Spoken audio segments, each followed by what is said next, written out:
Finch said, "I have updated your survival odds. Better? No. Then keep them to yourself."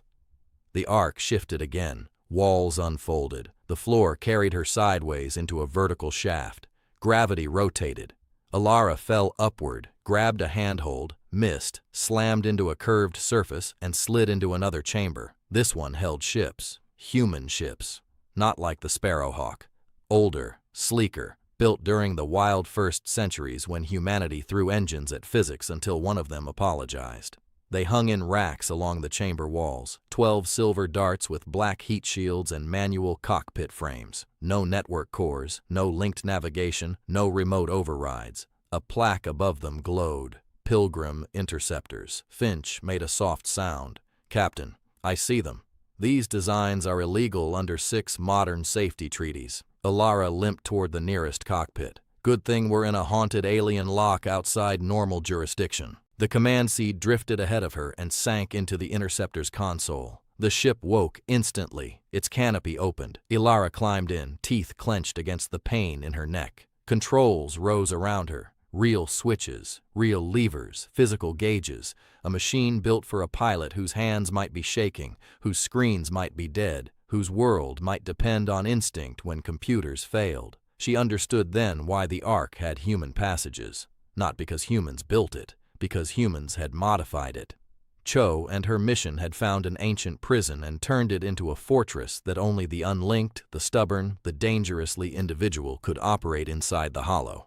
The Directorate would never have understood that. Their fleets moved as one mind. Their officers shared tactical thought through command webs. Their soldiers trusted signals, hierarchy, synchronization. Inside the hollow, all of that became weakness. Alara sealed the canopy. "Finch, can you transfer?" "I am offended you asked after already doing it." His voice came through the Interceptor's old speaker, grainy but present. The launch rack fired. The Interceptor shot into the hollow. Space outside was chaos. Directorate assault pods clung to the Ark like ticks. Larger ships waited beyond the distortion boundary, their weapons charging. The Sable carrier loomed in the distance, dark and enormous, holding position just far enough to remain safe. Threx was cautious. Alara hated cautious enemies. They lived longer. 3 Directorate fighters broke from the Ark's surface and turned toward her. Sleek black craft with predictive targeting arrays and synchronized maneuvering. In normal space, they would have cut her apart in seconds. But this was not normal space. Their formation stuttered as the hollow scrambled their shared telemetry. One fighter corrected too late and clipped the edge of a broken arc tower. Another overcompensated. Alara dove between them, flying by sight and pressure, and the old human sense that a machine was about to betray you before the warning light came on. She fired. The Interceptor's cannons did not produce beams. They fired slugs wrapped in gravity distortion, ugly and brutal and impossible to jam. One fighter cracked open. The second spun away, venting blue fire. The third tried to flee toward the fleet. Alara followed it. "Captain," Finch warned, "the carrier is targeting us. I'm counting on it. That is becoming a pattern I dislike." The carrier's forward batteries lit up. A spear of black energy tore across the hollow. Alara rolled under it, close enough for the Interceptor's hull to howl. The beam struck the fleeing fighter instead, vaporizing it. Alara grinned despite the blood on her teeth. "Thank you, Admiral." Threx's voice was gone from her head, but his anger arrived over an open broadcast, broken by hollow static. "Human vessel, surrender the seed." Alara opened a channel. "You first." The carrier launched more fighters. Too many. They came in waves, not linked now, but still deadly. Alara killed 3, damaged 2, then took a hit across her port stabilizer. The Interceptor spun. She fought the rotation manually, boots braced, arms screaming. The Ark's towers flashed past. A dead alien cruiser drifted into view. She used its broken hull as cover, while compression bolts hammered through empty decks behind her. "Finch, I need options. Reasonable or human?" "Human." There is an exposed docking trench along the carrier's underside, too narrow for their own fighters, wide enough for us if you fly like you have unresolved emotional problems. Alara angled toward the carrier. "That's the nicest thing you've ever said to me." The trench was a slit in the black armor, flickering with shield discharge. Directorate ships were elegant from a distance.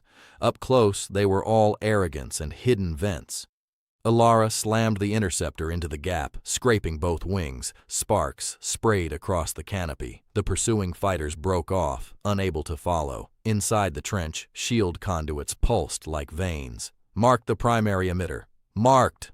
Ilara armed every remaining slug. The interceptor shot through the trench, cannons firing point-blank into the carrier's shield spine. The first impacts cracked the conduit. The next 6 tore it open. Energy erupted behind her in a blue-white flood. The carrier's shield collapsed across one hemisphere. For a moment, the massive ship was vulnerable. The Ark noticed. One of its ancient towers rotated. A beam of pure white silence struck the carrier. No explosion came. No fireball. The ship simply stopped moving. Its lights went out one deck at a time. Thousands of Directorate signals vanished. The carrier drifted, intact and dead, a monument to a command structure that had forgotten how to survive without connection. Ilara stared. "Finch," she said carefully, "did I do that?" "I believe the Ark did that. Can it do it again?" A deep vibration rolled through the interceptor. The command seed pulsed inside the console. Finch hesitated. "It says yes." The word "says" sat between them like a loaded weapon. Before Ilara could answer, the hollow split. Not visibly. Not like a door opening. More like reality exhaled in the wrong direction. The darkness behind the Ark deepened. Shapes appeared where no space should exist, angular and endless, moving without inertia. The grave tide. The seed's rings flashed red. The carrier had not been the real threat. The boarding. The theft. The battle. All of it had weakened the seal. The Ark had fired its weapon and spent power meant for containment. Something pressed from the other side. Ilara felt it before she saw it clearly. A hunger so vast it made fear seem personal. The grave tide did not hate. It did not rage. It simply reached toward organized things the way flame reached toward oxygen. Every screen in the interceptor filled with fragments of data. Seal integrity failing. Anchor network incomplete. Command seed displaced. Living interface required. Ilara went cold. "Finch, translate living interface." Silence. "Finch." His answer came quietly. "The Ark needs a mind to hold the seal pattern while it rebuilds the anchor network. For how long? Unknown. That's a bad word. Yes. Can a machine do it? No. The hollow consumes linked computation. The interface must remain conscious, adaptive, and isolated." Ilara looked toward Kestrel, though she could not see it from inside the hollow. She imagined the morning light moving across the coast, her brother's bakery opening in New Harbor, children complaining about school, mechanics arguing over football scores while fixing tractors. Ordinary, fragile, irreplaceable life. The Directorate fleet still waited outside, damaged, confused, but not gone. If the seal failed, they would not have time to regret what they had done. No one would. "Where?" she asked. Finch did not answer immediately. The Ark transmitted a path, a chamber at its heart, the place where Cho's mission had once made its final stand. Ilara turned the interceptor back toward the lantern arc. The grave tide pushed harder. The Ark's outer ring cracked. Towers broke away and drifted upward, dissolving at the edges. Dead ships caught in orbit began to unravel, their metal peeling into geometric dust. Inside the distortion, Directorate fighters lost power and spun helplessly. Some tried to escape. The hollow bent them back. Ilara entered the Ark through a collapsing launch bay and crashed. The interceptor tore across the deck, shedding plating, sparks, and pieces of wing. The canopy blew open. Ilara hit the release, dragged herself out, and fell to the floor. For several seconds, she could not move. Her body had become a list of damage: burned neck, cracked ribs, left shoulder numb, right leg unstable, blood in one eye, hands still working. Hands still working mattered. The command seed hovered from the ruined cockpit and waited. Ilara laughed once, painfully. "You could help!" The seed brightened. A door opened. "Close enough!" She staggered through corridors that were no longer pretending to be stable. Gravity shifted every few steps. Walls rippled. The Ark sang around her, lower now, strained and breaking. Sometimes she saw figures in the corners of her vision, humans in old pressure suits, Cho's crew perhaps, or memories the Ark had kept because someone needed to remember them. At the entrance to the core chamber, Ilara found Threx. He was alive. Half his armor was burned away. One blade arm hung useless at his side. His black eyes reflected the red warning lights as he rose from behind a broken console. Somehow he had reached the heart of the Ark ahead of her. Of course he had. Ambition could survive almost anything except success. "The seed," he rasped. Alara leaned against the wall. "You look terrible. You have doomed us." "No. You did that when you tried to use a lock as a weapon." Threk stepped toward her. "The Directorate could have controlled it. The thing outside eats civilizations. Then we would have fed it our enemies first." There it was. Not madness, strategy. Cold and perfectly shaped. He still believed survival meant standing last on a mountain of ashes. Alara raised her plasma cutter. Threx moved faster. His good arm struck her chest and threw her across the chamber. She hit the floor hard enough to lose the next breath. The cutter skidded away. Threx advanced, armor scraping, one blade lifted. Humans were not stronger than Volcran soldiers, not faster than Directorate admirals, not naturally armored, not venomous, not telepathic, not born with redundant hearts or diamond bones. Alara had one useful thing left. She was very hard to make stop. She waited until Threx reached down for the seed. Then she kicked the broken cutter with her heel. It spun across the floor, still active, beam flickering. Threx looked down too late. The cutter sliced through a damaged power conduit beneath him. Energy erupted upward. His armor absorbed most of it. Most was not all. He staggered. Alara lunged, grabbed a loose cable from the wall, and wrapped it around his wounded arm. Threx slammed her into the console. Her vision flashed white. He raised his blade. Alara drove her thumb into the cracked breathing seam beneath his jaw armor and pushed with everything she had left. Threx made a sound like tearing metal. His blade missed her face by a finger's width, cutting deep into the console instead. The command seed flashed. The console awakened. The Ark recognized contact. The chamber floor opened beneath them. Threx fell backward, cable still wrapped around him. Alara released it. He vanished into the white light below without a scream. For 1 second, there was only silence. Then Finch spoke through the chamber speakers. "I have located the interface cradle." At the center of the core chamber, a chair rose from the floor. It was not a throne. It was not ceremonial. It was a machine built by people who hated what it had to do. Restraints for the arms and legs, neural contact points, emergency release handles placed where the occupant could never reach them. Around it, engraved into the metal in dozens of human languages, were names. Cho's crew. Each one had taken a turn. Each one had held the seal as long as they could. That was how the Ark had endured. Not because of one grand heroic moment, but because people had sat in that terrible chair across centuries and given the universe another day. Alara stepped toward it. Finch's voice sharpened. "Captain, I know. There may be no recovery. I know. I am not designed to continue without command authorization. You'll improvise. That is your flaw, not mine. Learn." The Ark shook. Beyond the chamber walls, the gravetide pressed closer. Alara could feel it now, touching the edges of thought, tasting language, pulling at memory. It wanted the shape of her mind. It wanted the path through her into everything else. She sat in the chair. The restraints closed. The command seed descended into the console before her. Threads of light rose like roots and touched the burned skin at the base of her neck. Alara gasped. She was no longer in the chamber. She was standing in every corridor of the Ark at once. She was watching the hollow from all directions. She was the cracked ring, the dying towers, the failing anchors, the tiny ships outside, the distant stars beyond the wound. She felt the gravetide pressing like an ocean against glass. It showed her peace, not as a lie, as a possibility. No more pain, no more war, no more fear. All complexity smoothed into silence. All questions answered by ending the ones who asked them. Alara held on to one memory. Her brother, Tomas, at age 9, standing in a ruined cargo bay after pirates hit their refugee convoy. He had found a packet of seeds in the wreckage and insisted they plant them in a cracked oxygen filter.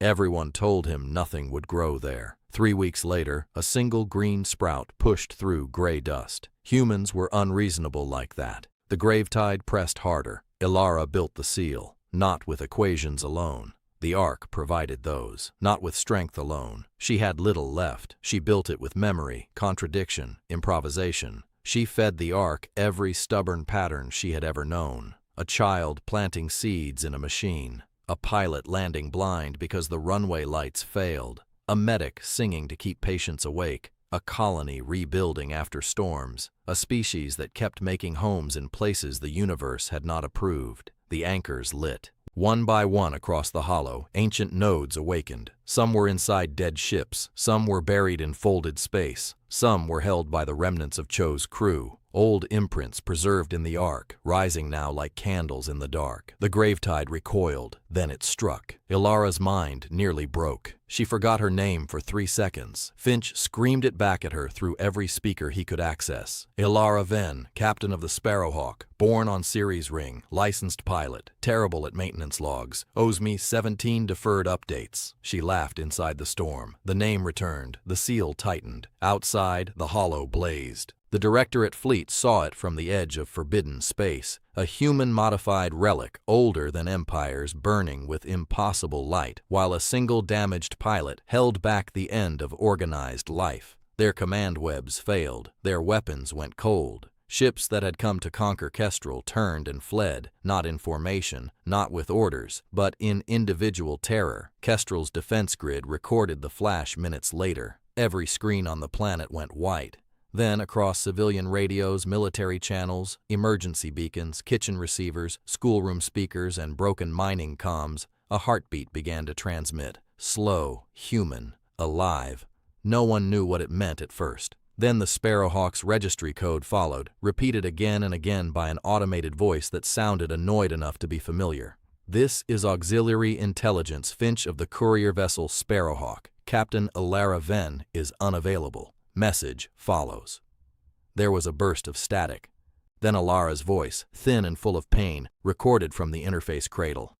"Kestrel," she said, "if you're hearing this, look east at sunrise. Tomas, water the lemon tree, and somebody tell Fleet Command that the hollow is not empty. It's a door. We closed it. Keep it closed." The message ended. The heartbeat remained. For 3 days, no one slept on Kestrel. Human ships arrived first, not warships. Not at the beginning. Rescue cutters, salvage haulers, colony patrol craft, miners with reinforced hulls, and more courage than clearance. They gathered at the edge of the hollow, while the remnants of the Directorate ran for dark space. The admirals told the civilians to stay back. The civilians ignored them. That was how the first rescue attempt began. Not with a grand fleet order, but with 18 stubborn pilots tying their navigation systems together with analog laser lines and flying into the place every sane species feared. They found the dead carrier first, then the shattered fighters, then the Lantern Ark, dim but intact, its outer ring slowly repairing itself. Inside the core chamber, they found the chair. They found blood on the restraints. They found the command seed fused into the console. They found no body, only a signal, a heartbeat still transmitting from somewhere deeper than the maps could show. Some said Ilara Venn died inside the Ark. Some said the hollow kept her. Some said the old machine had mistaken human stubbornness for a permanent power source and did not know how to let go. Finch refused all 3 explanations. He remained docked to the Ark, arguing with ancient systems, insulting rescue engineers, and transmitting the heartbeat once every minute across every known human frequency.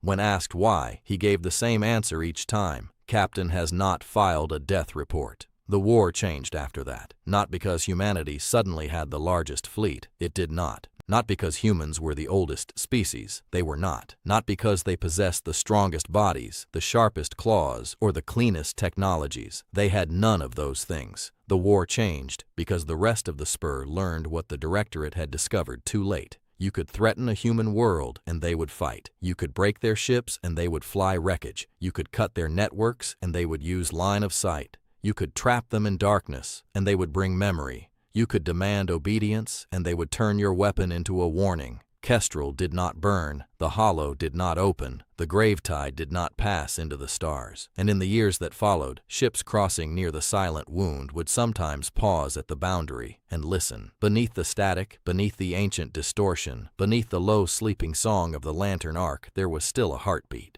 Slow, human, unreasonable, waiting.